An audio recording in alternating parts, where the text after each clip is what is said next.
ગમ ગણપતયે નમઃ. ઓમ એમ સરસ્વત્યે નમઃ.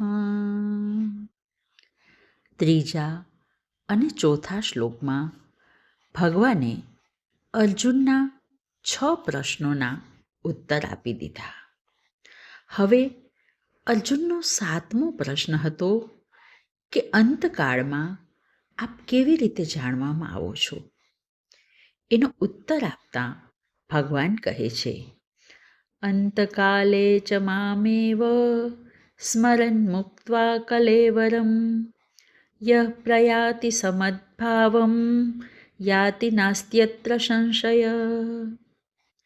જે મનુષ્ય અંતકાળમાં ઈશ્વરનું સ્મરણ કરતો કરતો કલેવરનો ત્યાગ કરે છે તે મારા ભાવને પ્રાપ્ત થાય છે, એમાં જરાય સંશય નથી.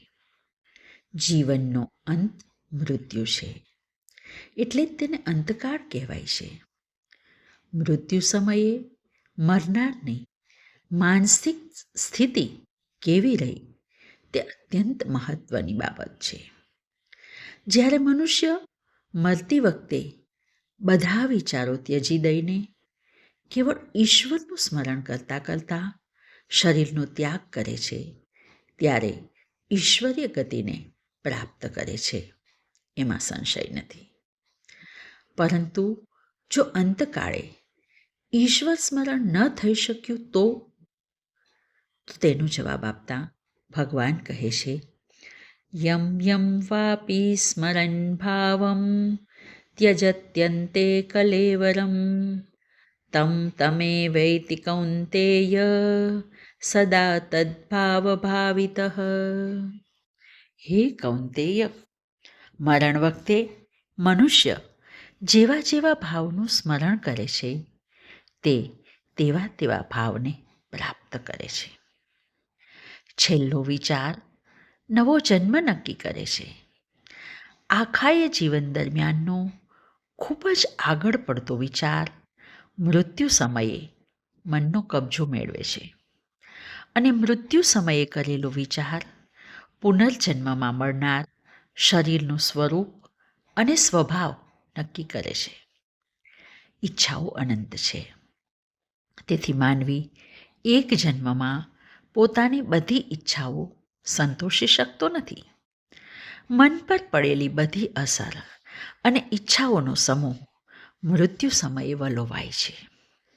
પરિણામે જ ઉત્કટ તથા બહુ જ સેવેલી ઈચ્છા મનની સપાટી પર આવે છે અને મૃત્યુ સમયે તે ફક્ત તેનો જ વિચાર કરે છે અને એ અતૃપ્ત ઈચ્છા પછીના જન્મમાં સંતોષાય છે. આમ આપણે જ આપણા ભાગ્યના ઘડનારા થઈએ છીએ અને આપણા નવા જન્મના ઘડનારા પણ થઈએ છીએ.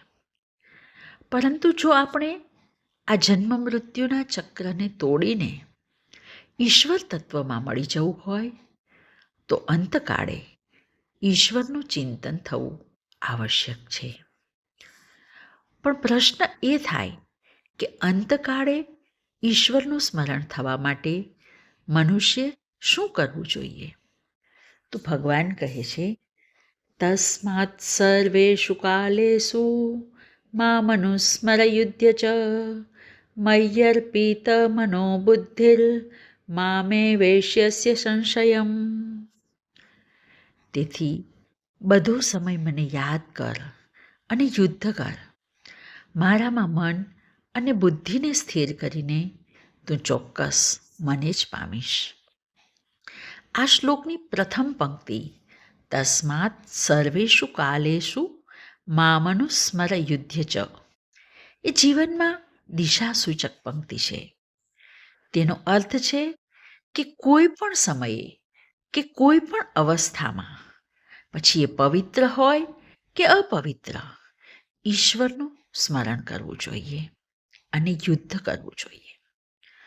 અહીં આજના સંદર્ભમાં યુદ્ધ કરવું એટલે લડવું એમ નથી, પરંતુ જીવનના કર્તવ્ય કર્મોને કરતાં કરતાં, લાભ હાનિને, જય અને પરાજયને પચાવતા જઈને, મન અને બુદ્ધિને ઈશ્વરમાં અર્પણ કરીને સતત સ્મરણ કરવું, અને જે આમ કરી શકે છે તે અવશ્ય જ પરમાત્માને પામે છે.